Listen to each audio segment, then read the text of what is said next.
and welcome to PTV World's special program for Women's Day. Today, Women's Day 2021 is extremely special because this year we've seen a pandemic that has just happened in the last 1 year and more than a year actually, and the way that the whole world has been affected, and primarily women, it's seen, have been affected adversely because they've been in more vulnerable jobs. There's been a bigger poverty divide between men and women as a result of the pandemic. And in Pakistan, we have particularly seen how women have taken initiatives to overcome the difficulties with this pandemic that they have seen. A lot of women have also been driven into poverty, and a lot of challenges have been faced here. In particular, women having to deal with domestic violence issues also, and having to teach their children at home, online, etc. There are many things that we've had to face as women in Pakistan, but at the same time, we've also seen women get up and take charge also, and we've seen them as frontline medical workers, healthcare professionals, etc. Many of them have achieved huge milestones. So let's discuss all of this with our guests that we have today on our program. I'm very happy to have with us today Ms. Rizwana Akhtar, who is the General Manager of Sahil, an NGO that works with children. We also have with us Ma'am Shagufta Umar, who's a religious scholar and a social worker, and we also have with us Ms. Mumtaz Mughal, who is the Director of Programs for Aurat Foundation, and also joining us is Aisha Sarwari, who's a human rights activist. Thank you all so much for being with us today. Ms. Rizwana, I'd like to start with you. You know, we were discussing before the program, we've discussed the effects of the pandemic that it's had on women in particular. And this year's theme for Women's Day is Women in Leadership, Achieving an Equal Future in a COVID-19 World. What are your views on this? Actually, in the COVID-19, the family stuck to the home, and there is no physical activity for the children as well, and schools are closed. So women are facing very much problems in these days. Actually, and secondly, you can see that the economic condition of our average population is always very below to the average level, and the job security is not here in our country, especially for the daily wagers. Exactly. And they have lots of children as well. Yes. So the problems are women facing before the COVID increased much more times. Because of many reasons, you can say. One is handling so many people in the house 24/7. And nobody's going to office, nobody's going to school. Yes. The me time and the downtime that women had, that also kind of evaporated this year. Yes. Right. And they cannot go outside of the house to meet their relatives. Yes, exactly. They have no connection. Which is a sort of a therapy in itself. Yes, you can meet your mother, father, and your relatives. So you can not have the room for your sharing. Yes. So there is lots of things that became a burden to the women. Right. So. Right. So yes. Let me ask you now, Ma'am Shagufta, your views on this as well. From a religious perspective, we've seen a lot of different angles coming out of this and all. It was caused by this, it was caused by that. It was even blamed on women acting in a certain way. But women have really faced the brunt of this, I would say to a large extent. So have men. But I've seen it with women all over the world, not just in Pakistan. Your views on this, please. I would like to say that just like to explain the situation that during this past year, the situation, there were two, you can say, we can see there were, we can divide into two timings, that there was strict lockdown, and that was the time which was most difficult for the families, for the women, for the, like she said, many of them lost the jobs. Yes. And they were stuck inside the home, and then the family was there. But it was, you know, like everything has both sides. There were many families who had a nice time to get together, yes, to be together. Like they never had, had enough time with the kids or the husband, the quality time, and they easily managed to do their work also, If the men were working or both were working, they managed. But there was other side also, that like you said, that I think many of the families in lower socioeconomic strata, there we saw the situation that there were more fights, which we had some news that there is domestic violence has risen up. But then we think that after that time, when the strict lockdown was over, then the situation is different, because there were some schools of partly it was online, partly not. Women were working, going out to work, and I have seen, because I am working in university and my section was not closed, and we were there and my staff was there, and they had dealt very challengingly in this situation, because they were bringing the kids with them to the office, they were managing their classes also, they were managing their job also, of course, but I am the head there, so I had full cooperation with them. So I thought that women have come out to their fullest potential during this time. That's absolutely true, and you've got a very good point there, that a lot of families actually came a lot closer together, got time to spend with their children and all of that. And a lot of the men who never took time off, like my husband, he actually got a lot of time at home, because it was all work from home for his office. So a lot of time with the family there that they never actually had before, because they were so busy working. Yes, many of them enjoyed it as well. Mumtaz Mughal Sahib, what about you? You're working now as Director of Programs for Aurat Foundation. You know the situation on the ground for women, you know all the data and statistics. Let's hear your feedback on this. Thank you very much. First of all, happy Women's Day to all of you, and happy Women's Day to all working women. And 8 March, basically this is the celebration day of women achievements. So at this day, according to this day, we are very much happy. In Pakistan, working women do a lot and contribute in different walk of life. Especially, we acknowledge our political our women parliamentarians, political party workers, NGO and social workers, and also women working in media as well, and lawyers and human rights activists. Basically, we understand, and we have research, and a lot of researches. Women in the parliament, they play a very active role in last 10 years. They contributing for the number of legislations, like they recently in KP they passed domestic violence legislation. National government, they passed the Zainab Alert bill, they passed the Women Inheritance Act. So these laws they empower the women to reclaim their spaces and to reclaim their rights.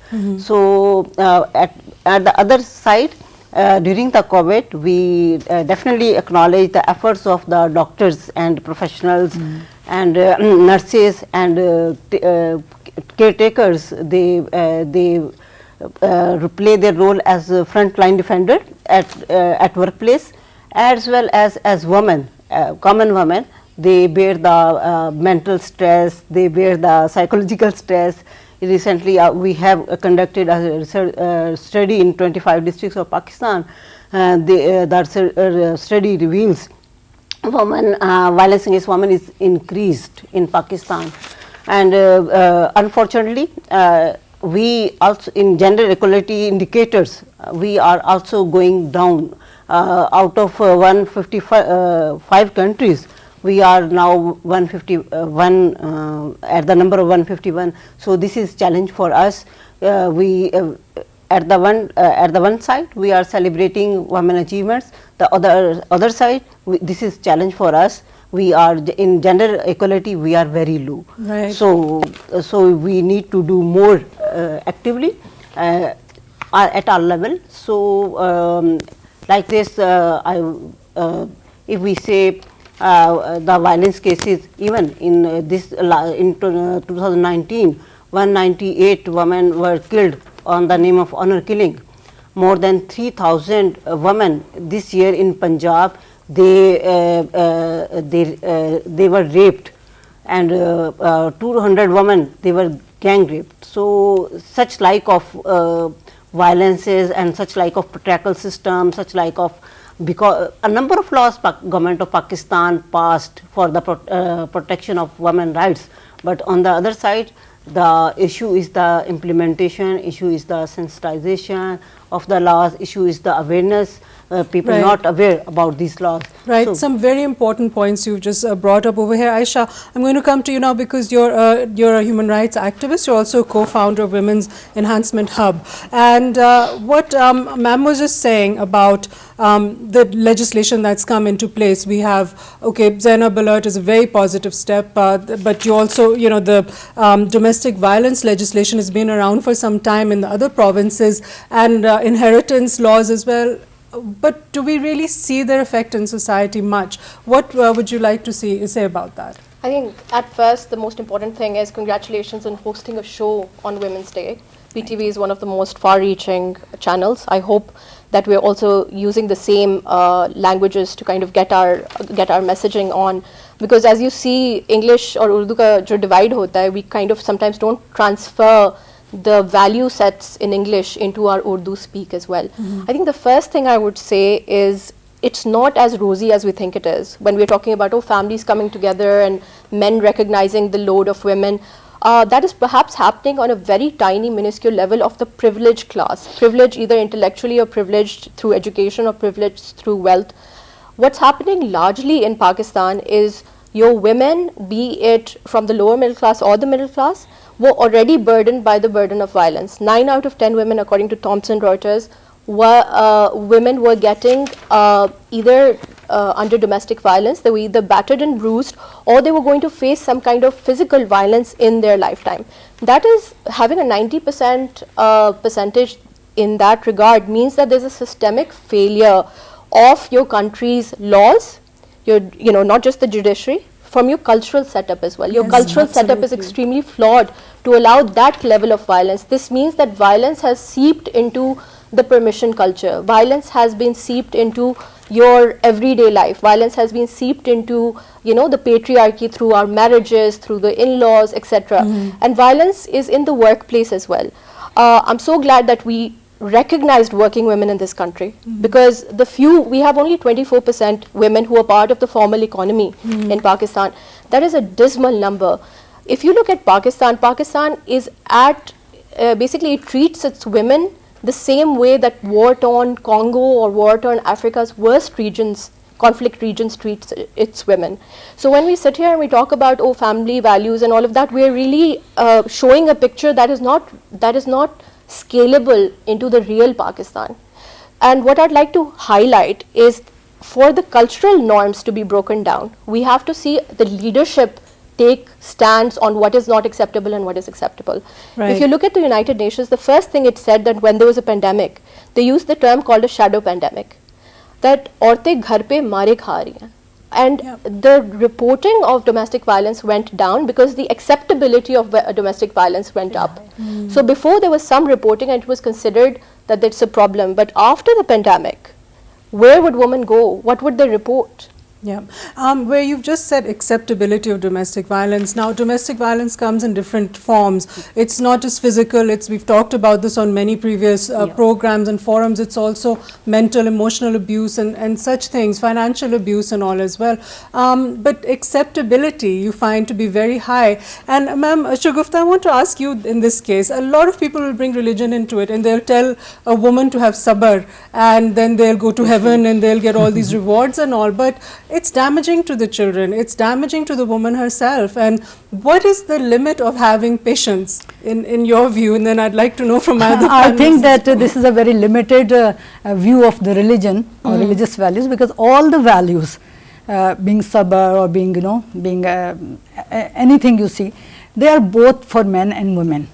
And religion doesn't say that only women have to be, you know, patient and caring and sacrificing and, you know, caretaking. Please elaborate what men are also supposed to do so our viewers can be enlightened about Yes, it. yes, sure. Because Islam, again, I would brief, you know, I would want to tell clearly that we should take this point that Islam is what Islamic teachings, okay, but there is something different, that is Muslim reality. Islamic teachings are what is given in the Quran and Hadith, and what Prophet ﷺ implemented and asked us to do according to that.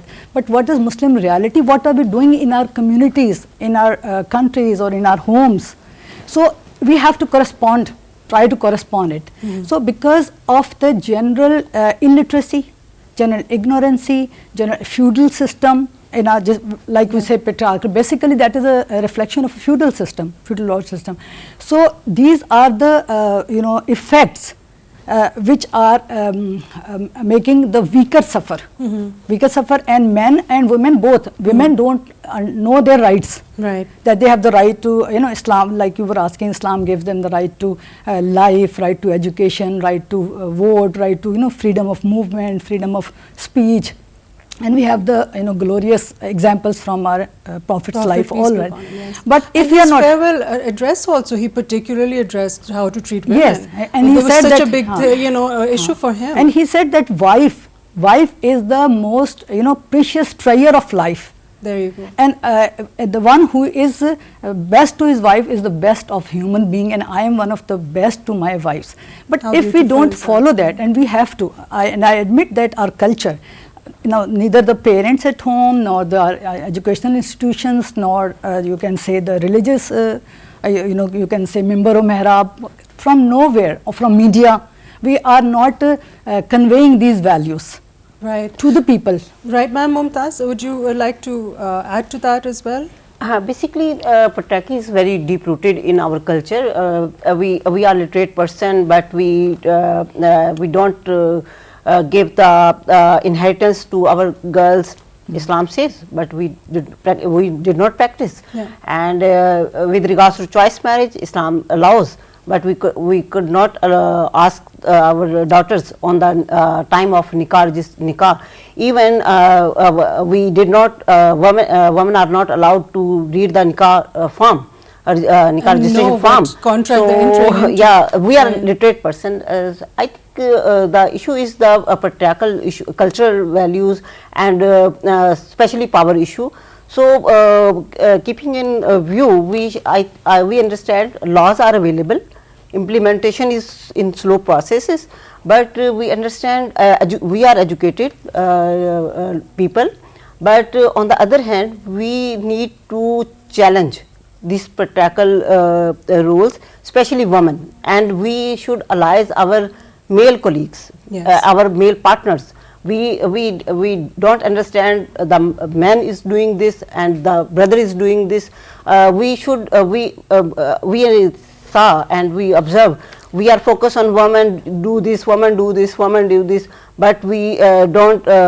We exclude the men. In our trainings and our to build their capacities to. Yes. And as a man. That is key. That is absolutely. So we as a woman on this day and International Women Day, we should stand together and we challenge these patriarchal values and systems, and we do best thing, and we start from our at home level, at house level. Yeah. And when we respect each other, and we will do better Right. for family. Ma'am Rizwana, I'll come to you now, because we were also talking about when a mother is abused in the house, or just mistreated or anything like that. How does it actually affect children? Because you work with children, and oftentimes in our culture, men will get married in order to have children and offspring, but they will not treat the woman as a human. They'll treat her as an object to have their children. Many times that's the thinking, and we all know that, we're aware of it. Might as well say it. So how can you enlighten these men as to the effect it's having on the on their own offspring, the children that they're raising, when they see their mother utterly miserable and or in depression or other issues mental health issues she might be developing from everything that's happening? One thing I want to add, that in the fighting of rights, we are fighting for the rights, but one thing we are missing, the brought up of our sons. Yes, absolutely, 100%. When I say that you are a boy and you cannot do this, you cannot go to the kitchen, you cannot soft to your sister, and always give him message of strength, and you are powerful, and you are my son, you can do this, you can do that.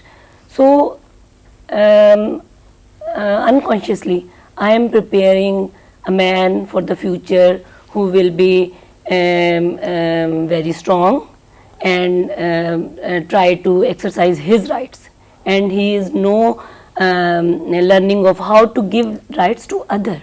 Rights, and also, ma'am, how Respect to to interact others. with How another to human interact, being yes. who is a female, who is sensitive, Yes. who I left always- everything and came to his home, Yes. and how to try and just keep a smile on her face. Smile It doesn't on- cost anything. Yes. It just costs a few kind words. Yes. You know, on a regular basis. We are in our brought up. We are very different with daughters and with the sons. Yes. So we are itself. We are by them Also responsible. Yes, responsible for Very this true. violence in the society. Right. So definitely the violence with the women have direct and lasting effect on the children. They become depressed. They can they learn from us actually. So they are also fighting with their friends, with their siblings, and Their grades suffer. yes, right? they Their grade suffer. performance Even the missing children and the children that they leave home. When you find the analysis, the reason behind these leaving home and going outside is only the environment of their home, their parents. Right. So mostly we collect data of from 89 newspaper of child sexual abuse, missing children, abduction. So the reason mostly behind is that the children have no love at home, not at home, and then they go to school. They again face violence over there as well. Yeah, and I think a mother who's facing all kinds of struggles herself is not in a position Yes. to give that love and Love nurturing and that a affection, child yes. needs, because she's a human being She's and a she's human trying to repair And herself. she can also react. She react, and always there is a reaction on the weaker side. I am facing the violence from my husband. So where I can you can say कि निकालूं कहाँ. Right, that's also So true. always on the children. Yes. And she has no outlet, because No family outlet. will often tell her, Yes. accept kar lo, Yes. you know, just go and Yes. accept it. Yes. So what is she to do, right? So Aisha, now I'm going to come to you, because we also see a lot of misogyny directed by women towards other women, where you see how you know, mother-in-laws may treat their Yeah. daughter-in-laws, they perpetuate what has happened maybe to them, or maybe they haven't had to deal with it, but yet they have this stern kind of attitude towards this new woman in their home and all. And I have mashallah, an adult son. I have a 20-year-old son, and I try and educate him about how in the future, when he is with somebody, how that female is to be dealt with, because he has a sister, he has a mom. So we're able to educate him. You don't say this, you don't do this, you do this, you do that, you know. So why is it that mothers in maybe, you know, one generation, maybe our generation will do it differently? How come they just miss the boat on that? I'm so glad you've brought this up. Before I come up to the mother-in-law issue, can I tie a bit of context with your permission? I think we talked about theology and the use of religious culture Yeah. to imbibe good behavior. I think it can only go so far, because it doesn't have any teeth in it. If you do not punish somebody who has oppressed a woman, they will continue to oppress the woman. Yeah. Because that's human behavior, and human behavior has a negative bias. It does not take rocket science for a man to know that if he treats his wife badly, that it will reflect badly on the kids. You don't need a child psychologist to explain this. They're doing that because a woman is an easy target for them. Yes. So I don't think that things will change until the law changes, until it's punishable, and until the family unit is protected. When you legislate domestic violence and bring it into the fold of law, what it means is that the woman, just because is your wife, does not suddenly turn into your property.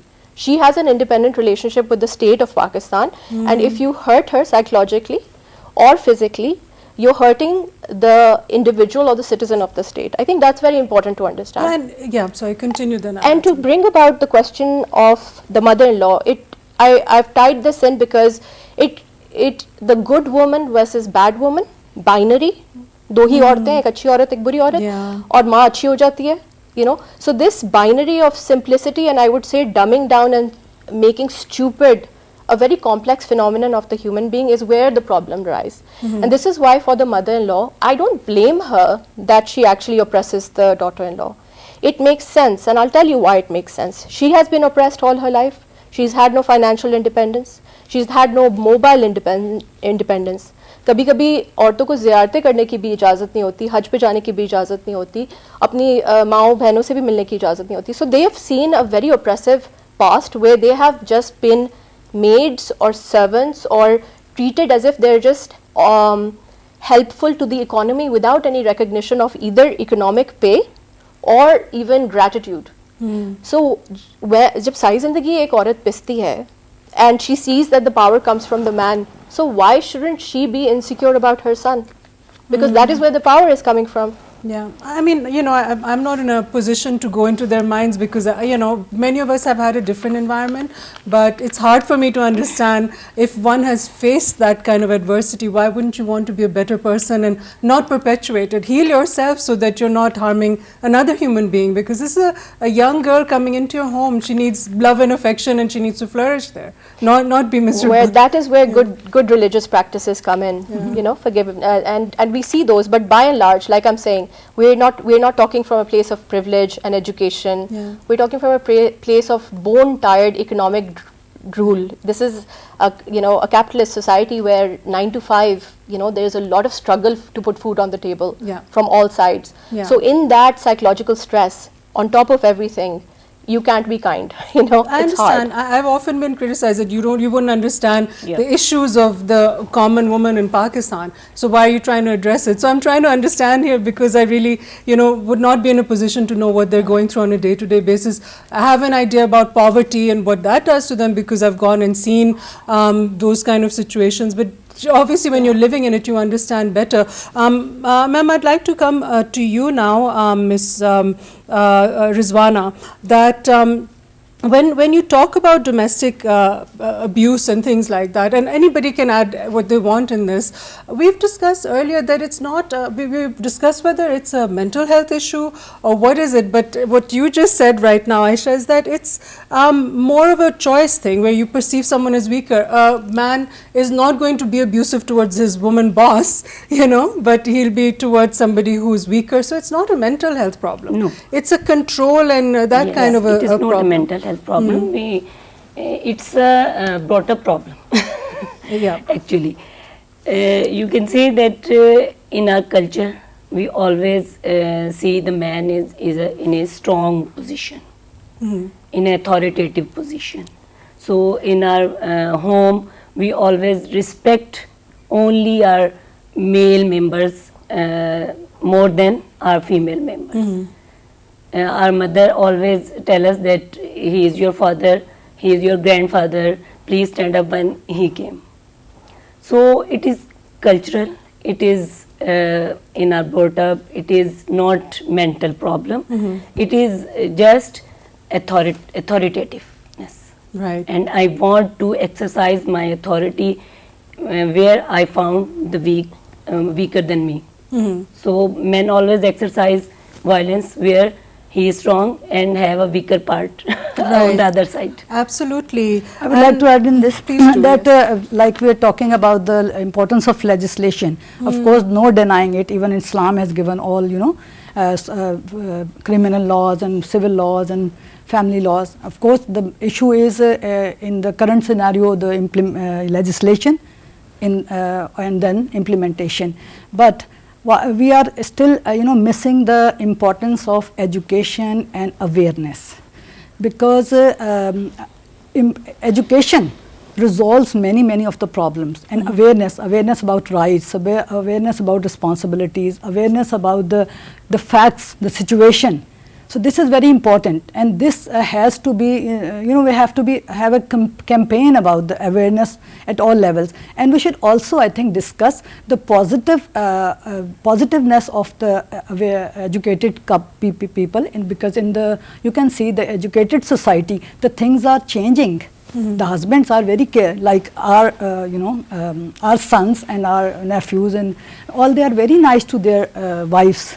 Yes. Sometimes, like you saying, sometimes the mother-in-laws are saying he is so nice to my husband didn't used to be.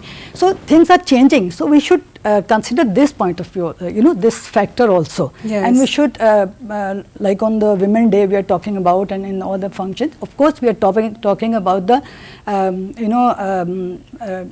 what common women doesn't have, or the problems are, but at the same time we should celebrate the achievements of our women also. Absolutely. They are, in the universities, more percentage of girls are there, and they are achieving more and more. Yes. Our university, I see that parents, it is their father who is paying more than 1 lakh fee per semester. Absolutely. So who is supporting that girl? These are not the conditions that everywhere girls are, given the low position. So we should also talk about this situation. Right, but they're also, like you're saying, it's the fathers who are paying for their fees, very high fees in universities and all.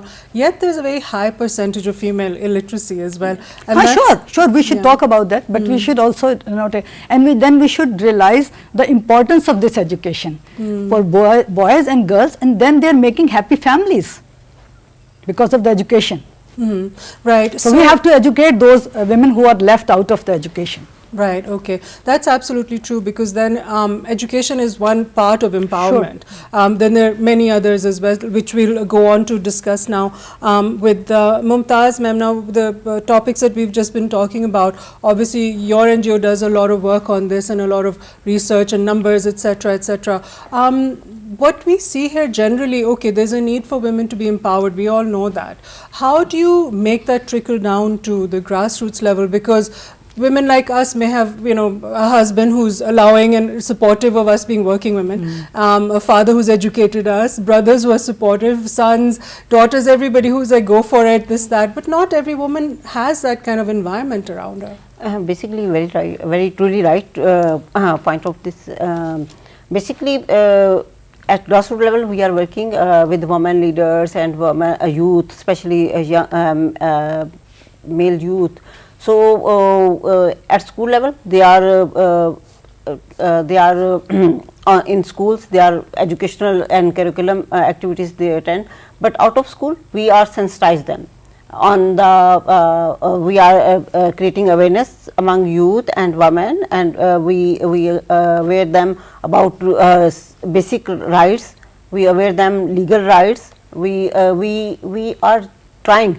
Basically, the issue of domestic violence is very much challenging. This is the issue of behavior, our mindset issue. So this is not easily break. So we are identifying community champions, women champions, young champions, boy champions. They are playing very active role in the community level. They are, for example, the women, they are not allowing the marriage of her girl before 18 years.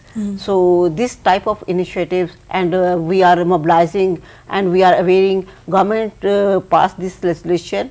Any woman, you cannot deprive your girl, your daughter from inheritance rights. So at one level, we are creating awareness at community level, and at the other level, mid-levels, provincial level, national level, we are working with the political parties, we are working with the parliamentarians to change the environment in Pakistan.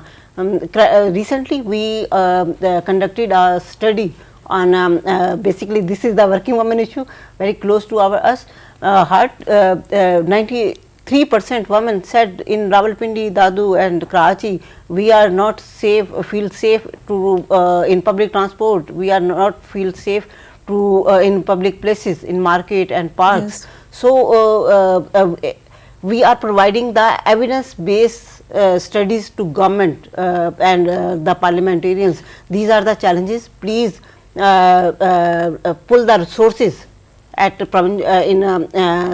we also learn a lot from COVID-19. Government in one time they have the political commitment to address this pandemic, and they pull a lot of resources for this to address this pandemic. So we are asking, government can do a lot to address violence against women. If they pull the resources, financial resources, if they have the political will, and without political will, without understanding our role and responsibility at family level and at institutional level, we cannot bring change. And Right. and second thing is, I think we should break these taboos, and we should challenge these issues, and we should collective efforts. Right, absolutely. I'd like to now come to Aisha for a final comment, because we're coming to the end of the program. Aisha, being a modern working woman, how would you address this issue that people often say the culture, that you're trying to change the culture and become westernized, etc., things like that. So how do you retain the cultural identity but also fight against oppression and make women empowered financially, education-wise, give them assets, everything, empower them? How do you balance that out, do you think? Really pertinent question. The first thing we have to recognize is you can't really do that. You cannot control an individual. You cannot control their value sets. There's something called globalization. There's something called, the World Wide Web. There is a huge, vast openness that the world has gotten into. And therefore, every 240 million-ish Pakistanis that you see here, 50% of which are approximately women, have their own idea of what it is to be empowered. And I say this, that if anybody wants to identify themselves culturally one way and across the spectrum another way, it's not the business of the state to regulate culture or sin. Their work is to regulate crime. Their work is to make sure that the sanctity of the human being is not destroyed. What we're dealing with here, the shadow pandemic, and I'll go back to it, is that women are being routinely and very horrifically violated on a regular basis.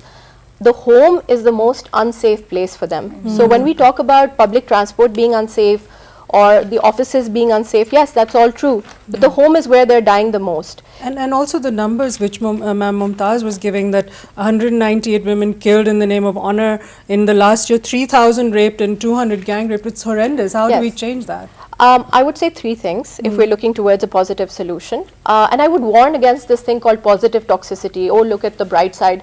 If you look at us and the comparison of Bangladesh or even Nepal, we are leaps and bounds behind our natural competitors, which means that we are slower in getting women into colleges and schools. We are slower in retaining adolescent girls in colleges, and adolescent girls between the ages of 13 and about 19, that is the prime age in which the government must make sure that the girl child is protected from marriage, protected from early pregnancy, protected from exploitation. Right. So that's one. The second is to ensure that women have financial independence. And with that, I'd like to congratulate Sania Nashtar's program. I've heard great things about it. The Benazir Income Support Program, previously known and now known as SARS program, is a great way to start these programs and to really change the pivot. But most importantly, you can't scale these things unless you bring internet technology. We're going to have to go to a break for a second, and we'll come back to the program. Stay with us, please.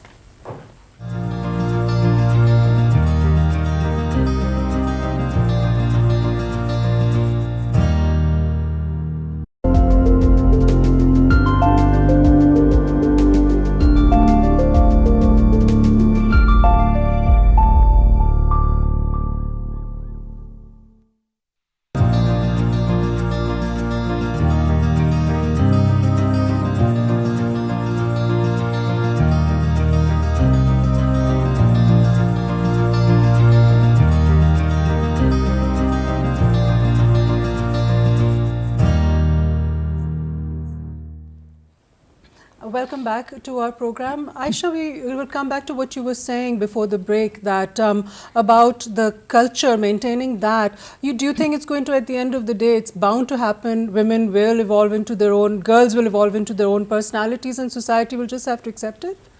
I can't really say much about the future. All I know is that if we invest in a girl child between the ages of 13 to 18, that is a critical time in which a girl has her skill set, in which she has her understanding with the state and the law. And UNICEF says that that is pivotal. But most importantly, I think the government has to look into the teeth of the law. If a girl goes to report something bad that has happened to her, how many of those cases actually end up with punishment of the perpetrator? Hardly any. We have a very low success rate. I think it's less than 1%. Even with violent crimes like rape, we have very low success rates. Furthermore, when a girl comes forward on a harassment complaint or a rape complaint, her whole life is strung upside down because our honor system punishes the victim. So I think until those things don't really change, it's going to be hard to call any change. I'm sorry, but I'm not going to be positively optimistic about this, because I feel reality, we owe it to the women of Pakistan who are brilliant, who are brave, who are excellent, at par with anybody in the world, to not give up on them and say that we deserve to have every girl child in school, every girl child protected. Absolutely. And Ma'am Mumtaz, now coming to you, what would you like your concluding remarks to be? You had mentioned the importance of political representation. If you'd like to touch on that and anything else you feel is important. Basically, in Pakistan, we will achieve a lot in a political perspective. We have a number of women in parliamentarian and local councils. So, but we understand that we should need more. Basically, in all over the world, only out of 200 countries, only 20 women are the heads. And when we can discuss on gender equality in context of Pakistan, we have only 17% legislative quota at parliament level, and even 30 to 20% quota, 33% to 20% quota at local level. So we believe on gender equality, and we demand, if we want really achieve something in education, health, and to address poverty issues in science and technology and every section of life. Unfortunately, we have not judges in enough judges. We have no quota of judges. We have no position women at higher level positions. So on this day, we believe and we demand to our stakeholders, government institutions, political parties, please bring women on decision making positions, bring more women in politics.